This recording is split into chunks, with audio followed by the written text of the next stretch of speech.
Hi అండి, welcome back to my channel. Hasini మొత్తానికి బాబీ వాళ్ళ ఇంటికి వస్తుంది కదా సంక్రాంతి పండుగ జరుపుకోవటానికి. ఇంకా కాలనీలో ముగ్గులు పోటీ పెడతారు. హాయిగా ముగ్గులు వేస్తూ ఉంటుంది. హాసిని ముగ్గులు వేస్తూ ఉంటే మొహం నిండా ముగ్గులు రాసుకుంటే బాబీ చూసి తుడుస్తూ ఉంటాడు. ఇంకా అలాగే సత్యమ్మ ఇంకా రామ్మ డాక్టర్ అమ్మ కూర్చో, నీకు తినడానికి స్వీట్లు ఇస్తాను అని చెప్పేసి వండిన వంటకాలన్నీ తీసుకొచ్చి ప్లేట్లో పెడుతుంది.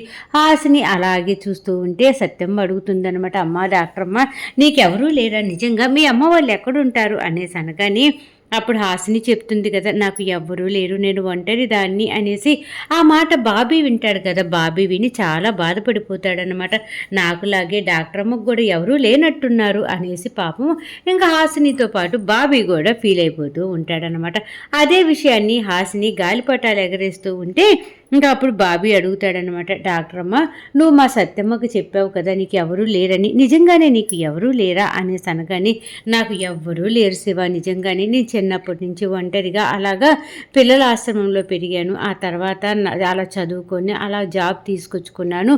నేను నిషా చిన్నప్పటి నుంచి కలిసే ఉంటున్నాం అనేసే విషయాన్ని చెప్తుందనమాట. అప్పుడు బాబీ చెప్తాడు, ఎవరూ లేరని అనుకోవద్దు, మనందరం ఒకటే అని చెప్పేసి ఇంకా సంతోషంగా ఉంచుతాడు కదా హాసినిని. అప్పుడే సన్నీ వస్తాడు.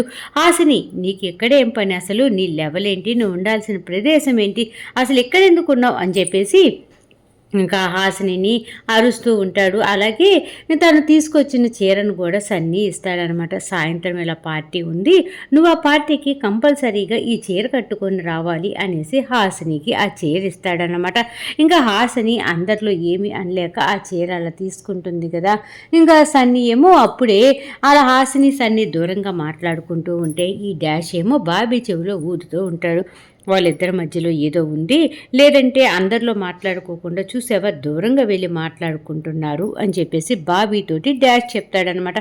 పాపం మా బాబీ ఏమో ఇంకా సన్నీ అలాగే హాసిని దగ్గరికి వచ్చి ఇంకా డూప్లికేట్ ప్లాస్టిక్ గన్ ఒకటి, అలాగే హాసిని చెయ్యి, ఈ రెండు కూడా సన్నీ చేతిలో పెట్టి జీవితంలో ఇలాంటి గిఫ్ట్లు నువ్వు ఎప్పుడు గెలుచుకోలేవు అని చెప్తాడనమాట. ఇంకా హాసిని కోపంతో ఊగిపోతూ ఉంటుంది. అసలు ఈ శివగాడు ఏం చేస్తున్నాడు, అయినా సన్నీ చేతిలో నా చేతులు పెట్టడం ఏంటి, డీసీపీ చేతులు అనేసి పాపం కోపంతో ఊగిపోతుంది. అక్కడే బాబీని కొట్టాలనుకుంటుందా, తీరావు ఆ గల్లీలో ఉన్నటువంటి జనాలందరి ముందు కూడా శివ పరువు పోతుంది అని చెప్పేసి కొట్టకుండా కోపంతో అలాగే ఇంకా శివాని చూస్తూ ఉంటుంది. సన్నీ చెప్పాల్సినవన్నీ చెప్పేసి సాయంత్రం పార్టీకి నేను ఇచ్చిన చీర కట్టుకొని కంపల్సరీగా నువ్వు రావాలి అని చెప్పేసి వెళ్తూ ఉంటే, చూడండి సార్, రావాలా వద్దా అనేది నా ఇష్టం, ఈ చీర కట్టుకోవాలా వద్దా అనేది కూడా నా ఇష్టం, నేనైనా ఎక్కడుంటానో నా ఇష్టం వచ్చినట్టు ఉంటాను, అదంతా కూడా నా ఇష్టం, ఒకరికి ఇష్టం వచ్చినట్టు ఒకరు చెప్పినట్టుగా ఉండాల్సిన అవసరం నాకు లేదు, ఇది నా లైఫ్ అని చెప్పేసి గట్టిగానే జవాబు చెప్తుందన్నమాట సన్నీకి అర్థమయ్యే విధంగా. ఇంకా సన్నీ అక్కడే కోపంగా అక్కడి నుంచి వెళ్ళిపోతాడు కదా. ఇంకిక్కడ ఇదంతా జరుగుతూ ఉంటుంది. బాబీని మొత్తానికి హాసిని లాగి పట్టి ఒక్క పీకు బీగుతుందనమాట. ఏంటి డాక్టర్ అమ్మ ఎందుకు నన్ను అలా కొడుతున్నావు అనేసి అనగానే, ఈ సంగతి ఇందాకే చేయాల్సింది నేను, కాకపోతే జనాలందరి ముందు నీ పరువు పోతుందని చెప్పేసి నేను కొట్టలేదు అంతే, అయినా కూడా నువ్వు చేసింది ఏంట్రా, నా చేయి తీసుకెళ్ళి డీసీపీ చేతిలో పెట్టావేంటి, నీకు నేను చెప్పానా డీసీపీ సార్ని లవ్ చేస్తున్నాను, డీసీపీ సార్ని ప్రేమిస్తున్నాను అనేసి, ఎందుకు అనవసరంగా నువ్వేదో ఊహించేసుకొని నా చేయి తీసుకొని వెళ్ళి ఆ డీసీపీ చేతిలో పెట్టడం, అది కూడా అందరి ముందర ఎంత అసహ్యంగా ఉంటుంది, అక్కడే నేను కొట్టి కొడదాం అనుకున్నా, నీ పరువు పోతుందని ఆలోచించా అనేసి అనగానే, ఏంటి డాక్టర్ అమ్మ నీకు నిజంగా డీసీపీ సార్ మీద ఎటువంటి లేదా అనగానే, నాకెందుకు ఉంటుంది, అతను నాకు ఫ్రెండ్ మాత్రమే అంతే తప్ప అంతకు మించి ఏమీ లేదు అని చెప్పేసి ఇంకా హాసిని కూడా జవాబు చెప్తుందనమాట. అప్పుడే బాబీ అంటూ ఉంటాడు, ఆ డాష్ గార్డ్ ఉన్నాడు కదా వాడే నాకు చెప్పాడు, మీ ఇద్దరు దూరంగా వెళ్ళి మాట్లాడుకుంటూ ఉంటే వాళ్ళిద్దరి మధ్యలో ఏదో ఉంది, అందుకే వాళ్ళిద్దరు దూరంగా వెళ్ళి మాట్లాడుకుంటున్నారు అని చెప్పేసి డాష్ గార్డ్ అన్నాడు డాక్టర్ అమ్మ అనేసి అనగానే హాసిని పటపట పళ్ళు కొరుకుతూ ఉంటుందన్నమాట. ఆ డాష్ గార్డ్ ఉండాలి, వాడి పని నా చేతుల్లో అయిపోతుంది అనేసి తిట్టుకుంటూ ఉంటుందంట. ఈలోపే హాసిని అంటూ ఉంటుంది, చూడు శివ, ఇప్పటి నుంచి నువ్వు నాతో మాట్లాడొద్దు, నేను నీతో మాట్లాడను అనేసి అనగానే, ప్లీజ్ ప్లీజ్ డాక్టర్ అమ్మ, తప్పు అయిపోయింది, ఈసారి అస్సలు ఆ డీసీపీ సార్ గురించి నీ దగ్గరే ఎత్తను, నన్ను క్షమించు, కావాలంటే గుంజులు తీస్తా చూడు అని చెప్పేసి గుంజులు తీస్తూ ఉంటే హాసినికేమో ఇంకా చిన్నప్పుడు బాబీ కూడా అంతే కదా, ఏదైనా తప్పు చేస్తే గుంజులు తీస్తూ ఉండేవాడు కదా కైలా, నన్ను క్షమించు అనేసి ఆ విషయాలన్నీ గుర్తొచ్చి, సరే సరే ఇంకా గుంజులు తీ, మాకు ఎప్పుడు ఆ డీసీపీ గురించి నా దగ్గర మాట్లాడమాకు, నువ్వు ఎలా ఫ్రెండు అతను కూడా నాకు అలాగే ఫ్రెండు అనేసి చెప్పేస్తుంది అన్నమాట. ఇంకా సరేనని చెప్పేసి హ్యాపీగా ఫీల్ అయిపోతూ ఉంటారు.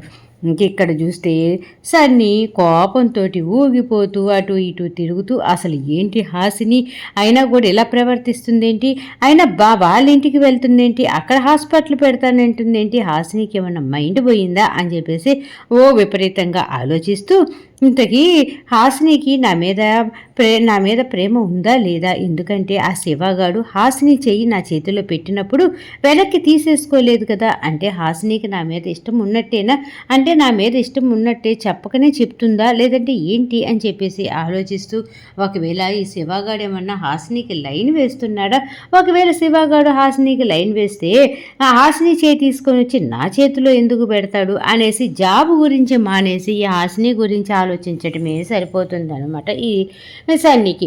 ఇంకా అప్పుడే అంటూ ఉంటాడు, చూడు, నాకు కావాలనుకున్నది ఏదైనా నేను దక్కించుకుంటాను, వద్దనుకున్నది ఏదైనా వదిలించుకుంటాను. ఇంకా స్వరమ్మకి సొంత కొడుకైనటువంటి బాబీని కూడా అమ్మకి దూరం చేసి పడేశాను, నేను దగ్గర అయ్యాను, అలాంటిది ఇప్పుడు హాసిని అంటే నాకు ఇష్టం, హాసినిని నేను ప్రేమిస్తున్నాను, త్వరలో పెళ్లి చేసుకోబోతున్నాను, ఇంకా హాసినిని ఎవరు లవ్ చేసినా, హాసినిని ఎవరు దక్కించుకోవాలనుకున్న వాళ్ళని ప్రాణాలతోటి బతక, నేను హాసినియే నా లైఫ్ అని చెప్పేసి ఇంకా కోపంతో ఊగిపోతూ హాసిని మీద ప్రేమతోటి అలా అలా సంతోషంగా ఫోటో చూసుకుంటూ జరుగుతూ ఉంటుందన్నమాట అక్కడ సీను. ఇంక ఇదంతా ఇలా ఉంటే ఇంకా నిషా ఏమో ఇల్లంతా సర్దుతూ, అసలు హాసిని ఏంటి పొద్దుననగా వెళ్ళింది, ఇప్పుడు టైం చూస్తే 8 అయ్యింది, ఇప్పటికి ఇంటికి రాలేదు, అసలు ఇది ఇంటికి వస్తే దీనికి బాగా క్లాస్ పీకాలి, ఇదేంటో దీని పద్ధతులేంటో నాకు అస్సలు అర్థం కావట్లేదు, అసలు ఇది హాస్పిటల్లో వర్క్ మానేసింది, ఆ గల్లీలో ఎక్కడో హాస్పిటల్ పెడతానని తిరుగుతుంది, ఇది అసలు ఏం చేస్తుంది, ఏం చెయ్యాలనుకుంటుంది అని చెప్పేసి ఆలోచిస్తూ ఉండేలోపే తలుపులు దమ్మ దమ్మ దమ్మ దమ్మ సౌండ్ వస్తూ ఉంటాయన్నమాట. అప్పుడు వెంటనే నిషా అనుకుంటూ ఉంటుంది, ఓహో హాసిని వచ్చినట్టుంది, వెళ్ళి తలుపు తీద్దాం, దానికి బాగా గ్లాస్ పీకుదాం అని చెప్పేసి వెళ్ళి డోర్ ఓపెన్ చేస్తుంది అనమాట. డోర్ ఓపెన్ చేసేసేలోపు అక్కడే బాబీ హాసిని ఇద్దరు ఉంటారనమాట. ఇద్దరు ఉండగానే, ఏంటి నిషా, ఏంటి అలా ఉన్నావు అనేసి అనగానే నిషా అసలు ఏమి పలకకుండా వచ్చి లోపల కూర్చుంటుంది అనమాట. హాసిని ఆలోచిస్తూ ఉంటుంది, ఏంటి నిషా ఎలా ఉంది, డల్లుగా ఉందేంటి, ఎప్పుడు గలగలగల మాట్లాడి చెవులు కొరికేసి నిషా ఎందుకు ఇంత కోపంగా ఉంది అని చెప్పేసి వెళ్ళి తను కూడా నిషా దగ్గరే కూర్చుంటుంది అనమాట. ఇంకా నిషా కోపంగా హాసిని అలాగే చూస్తూ ఉంటుంది. ఈలోపే మన బాబీ ఉన్నాడు కదా, అందుకో డాక్టర్ అమ్మ, నేను వెళ్ళి డీసీపీ సారు చీర ఇచ్చాడు కదా నీకు, ఆ చీర తీసుకొని వస్తాను, బండిలోనే ఉంది, మర్చిపోయాను అని చెప్పేసి అనగానే సరే సరేనని చెప్పేసి తలొపుతుంది అనమాట. ఈలోపే మన బాబీ బండి దగ్గరికి వెళ్ళి శారీ తీసుకొని వచ్చేలోపే హాసిని అంటూ ఉంటుంది, అబ్బా నిషా, ఆ గ్లేజర్ ఆన్ చేయవా, నేను స్నానం చేయాలి, చాలా చిరాగ్గా ఉంది అనేసి అనగాని, ఇదిగో గ్లేజర్ ఎంత దూరంలోనూ లేదు, వెళ్ళి వేసుకో అని చెప్పేసి నిషా అడ్డంగా జవాబు చెప్తుంది. హాసిని ఇంకా ఏమి పలకకుండా, ఇంకా నిషా వేసుకో గ్లేజర్ అనేసింది కదా, కాబట్టి హాసిని గ్లేజర్ వేసుకోవటానికి అని చెప్పేసి వెళ్తుందన్నమాట. ఈలోపే మన బాబీ శారీ తీసుకొని వచ్చి, డాక్టర్ అమ్మ ఇదిగో చీర ఇక్కడ పెడుతున్నాను అనేసేలోపు నిషాకి డౌట్ వస్తుంది, ఎంతసేపు పెయింటు బ్రష్ అని పిలిచే ఈ కలర్స్ ఏవా, ఇప్పుడేంటి డాక్టర్ అమ్మ అది ఇదని పిలుస్తున్నాడు అనేసి మనసులో అనుకుని, ఏంటి పిలుపు మారింది అనేసి శివాని అడుగుతుందన్నమాట. అప్పుడే శివ, అమ్మ నీకు దండం, నేను నీతో మాట్లాడాలనుకోవట్లేదు అనేసి 2 చేతులు జోడించి దండం పెట్టి అక్కడి నుంచి వెళ్ళిపోతాడనమాట. ఇంకా ఈలోపే హాసిని గ్లేజర్ ఆన్ చేసుకొని వచ్చి కూర్చుంటుంది. అప్పుడు వెంటనే ఏంటి నిషా, ఏంటి కోపంగా ఉన్నావు, అసలేంటి నీ బాధ, ఎందుకు నువ్వు ఇలా మాట్లాడుతున్నావు అనేసి అనగానే నీ ప్రవర్తననే ఏమీ అర్థం కావట్లేదు. డీసీపీ సార్ వస్తుంటేనేమో ఇక్కడ అందరూ చూసి ఏమనుకుంటారు, ఇద్దరు ఆడవాళ్ళు ఉన్నటువంటి ఇంటికి ఇలాగ డీసీపీ వచ్చిపోతున్నాడు అనేసి చండాలంగా అనుకోరా అనేసి డీసీపీ సార్ని రావద్దన్నావు. ఇప్పుడేమో నువ్వు పైగా ఈ కలర్ శివగాన్ని తీసుకొని వస్తున్నావు, అప్పుడు జనాలు ఏమనుకోరా చెప్పు అని చెప్పేసి నిషా తన మనసులో ఉన్న అభిప్రాయం మొత్తాన్ని కూడా అడిగేస్తుందన్నమాట. అప్పుడే చెప్తుందన్నమాట హాసిని. ఎందుకంటే ఇంకా కలర్ గాడు శివ మనసులో నేను లేను, ఇంకా సందీప్ సార్ అంటావా నన్ను తేడాగా చూస్తున్నాడు, అది కాకుండా నా మీద ఏదో ఇన్స్పిరేషన్ అవుతున్నాడు, కాబట్టి అతన్ని దూరంగా ఉంచాలని నేను అలా చెప్పాను అనగానే నిషా అడుగుతుందన్నమాట, ఏంటి కలర్ శివ గాడి మనసులో నువ్వు లేవా, నీకు చెప్పాడా వాడు అనేసి అనగానే అర్థమైపోతుందే మొహాలు చూడగానే అని చెప్పేసి జవాబు చెప్తూ ఉంటుందన్నమాట. ఇంకా అప్పుడే నిషా అంటూ ఉంటుంది, ఎవడు ఒకడు వాడు వీడు చివరికి ఎవడో నీకు అని చెప్పేసి అనగానే గబగబా హాసిని లేచి అక్కడే ఉన్నటువంటి బాబీ ఫోటో తీసుకొని వచ్చి వాడు వీడు ఎవడు కాదు, నా బాబీయే నా పంచ ప్రాణాలు, నా బాబీ కోసమే నేను బతుకుతున్నాను అనేసి చెప్తుందన్నమాట. ఇక్కడ ఇలా జరుగుతూ ఉంటుంది.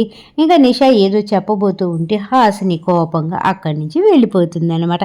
ఇంకా అప్పుడే స్వరమ్మ చక్కగా రెడీ అయిపోయి టిఫిన్ చేద్దాము అని చెప్పేసి సన్నీ నానా సన్నీ అని చెప్పేసి డీసీపీని పిలుస్తూ ఉంటుంది. డీసీపీ అమ్మ వస్తున్నానమ్మా 2 నిమిషాలు అని చెప్పేసి జవాబు చెప్తాడనమాట.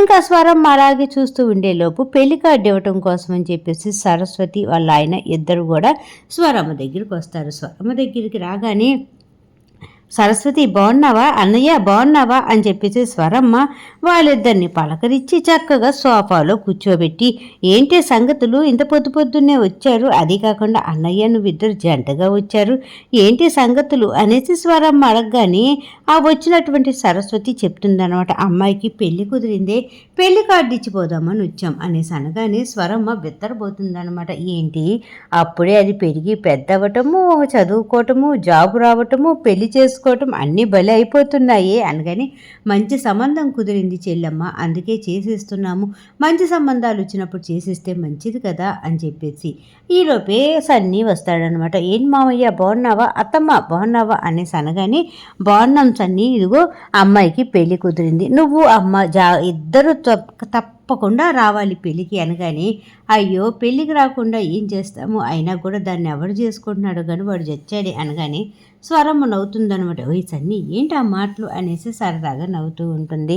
ఇంకా సరస్వతి వాళ్ళ ఆయన ఇద్దరు కూడా ఇదిగో చెల్లెమ్మ మేము బయలుదేరుతున్నాం, పెళ్ళికి మీ ఇద్దరు కంపల్సరీగా రావాలి అనగానే అదేంటన్నయ్య అప్పుడు వెళ్ళిపోతున్నారు, కాఫీ టీ లేదంటే టిఫిన్ చేసి వెళ్దురు అనగానే వద్దొద్దు కార్డులు చాలా మందికి ఇవ్వాలి అని చెప్పేసి పెళ్లి కార్డులు ఇచ్చినటువంటి వాళ్ళు వెళ్ళిపోతారనమాట. అప్పుడే స్వరమ్మ సన్నీతో అంటూ ఉంటుంది, ఊర్లో వాళ్ళ పెళ్ళిళ్ళు అందరూ అయిపోతున్నాయి, మన ఇంట్లో పెళ్లి బాజాలు మోగేది ఎప్పుడు అనేసి స్వరమ్మ అనగానే ఇంకా అప్పుడు సన్నీ అంటూ ఉంటాడు, ఏంటమ్మా నా పెళ్లి చూడాలనే కదా నీ కోరిక, త్వరలోనే నీకు సర్ప్రైజ్ ఇస్తా, ఇవాళ సాయంత్రం మనం పార్టీకి వెళ్తున్నాం, ఆ పార్టీలో నీకు మంచి సర్ప్రైజ్ ఉంటుంది అనగానే నిజమా సన్నీ, చాలాసార్లు ఇలాగే చెప్పావే తప్ప ఎటువంటి సర్ప్రైజు లేదు, నిజంగానే నన్ను పార్టీకి తీసుకువెళ్తున్నావా అనగానే నిజమమ్మా అని చెప్తూ ఉంటాడు. ఈరోజు ఎపిసోడ్ అయిపోయింది, రేపు మళ్ళీ కలుద్దాం.